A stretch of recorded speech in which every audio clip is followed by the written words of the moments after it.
Pues lo importante es, señor Ahmed, que la persona que necesite el certificado de buena conducta, aunque tenga los papeles en el gobierno civil ya admitidos, que lo pida, que lo pida igualmente. Que le hace falta lo sirve, al momento que no, lo tiene guardado. Pero que lo tenga. ¿Por qué? Porque si no, le dan un límite, en tanto tiempo usted tiene que aportar esto, si no, pues los papeles son rechazados. Y que no le dé ocasión. ¿Sí que no? کہ آپ لوگ جو ہے وہ جہاں بھی آپ اگر کاغذ آپ نے جمع کروائے ہیں تو آپ کو چاہیے کہ فوری طور پہ پاکستان میں کسی اپنے عزیز کے ذریعے اپنا جو سرٹیفکیٹ ہے بونا کنڈکٹا کا جو کریکٹر سرٹیفکیٹ ہے وہ اپلائی کر دیں، کیونکہ اگر آتے آتے مہینہ بھی لگ جائے تو آپ کے پاس ہونا چاہیے، جو ہی آپ کو لیٹر پہنچے گوبھرنو سیویل کا آپ اسی وقت اس کو پیش کر دیں۔ دوسری جہاں اتنی باتیں ہو رہی ہیں میرے خیال میں اس بات کا ذکر بھی ضروری ہے کہ اس معاملے میں جو کچھ بھی ہوا ہماری کانسولیٹ سے لے کر پاکستان نیشنل بیورو آفس تک سبھی لوگ جو ہے مبارکباد کے بھی مستحق ہیں۔ اور ایک چیز جو نظر آئی ہے کہ پاکستان میں جو بھی حالات تھے ان دنوں میں یہ تھا کہ کس سے ملنا مشکل ہو گیا تھا، ان حالات کے باوجود ہمارا پروسیس جو ہے وہ چلتا رہا ہے۔ اس میں کونسل جنرل صاحب کا، امبیسڈر صاحبہ کا، امبیسی سے جب بات کی جاتی تو مکمل امبیسی کا جتنا بھی عملہ ہے سب نے اپنا کام بڑے اچھے طریقے سے انجام دیا ہے۔ کسی ایک بندے کی کوشش تو میں نہیں کہتا یہ، لیکن یہ سب کا کام اکٹھا مل کے تو یہ معاملہ حل ہوا ہے۔ اس میں اگر ایک بھی فریق بالکل تھوڑا سا، اگر امبیسی ہماری، ہم کہتے ہیں امبیسی تعاون نہیں کرتی، اگر امبیسی تھوڑی سی بھی ہاتھ کھینچ لیتی اس میں تو یہ شاید کام اتنی جلدی نہ ہوتا۔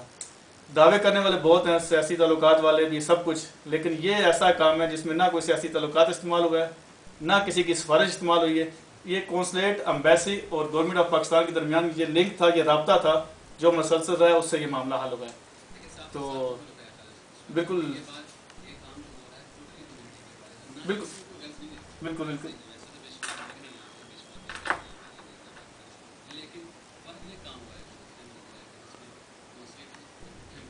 بالکل بیسک جان تھی نا، بیس ہماری جو ہے اس مسئلے کی وہ بارسلونا میں تھی، اور اس بیس پہ جو ہے یار صاحب بیٹھے ہوئے تھے۔